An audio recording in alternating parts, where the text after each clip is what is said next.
কিসের এত অহংকার? কি নিয়ে এত বজ্র হুঙ্কার? নিঃশ্বাসটা বন্ধ হওয়ার ঘন্টা খানিক পর তাড়াহুড়া করে রেখে দিবে কবরের ভিতর।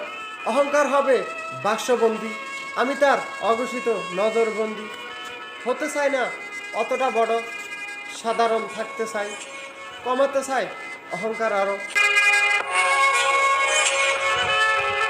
আমাদের এই শিক্ষিত ভদ্র সমাজে কিছু আদমের দুলাল বসবাস করে। জীবনে কেউ একটু উপরে উঠতে চাইলে পায়ের রশি বেঁধে নিচে নামানোর চেষ্টা করে।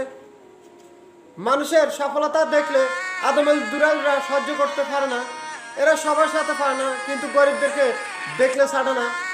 জীবনে সফল হতে চাইলে সবার সাথে সম্পর্ক রাখা যাবে না।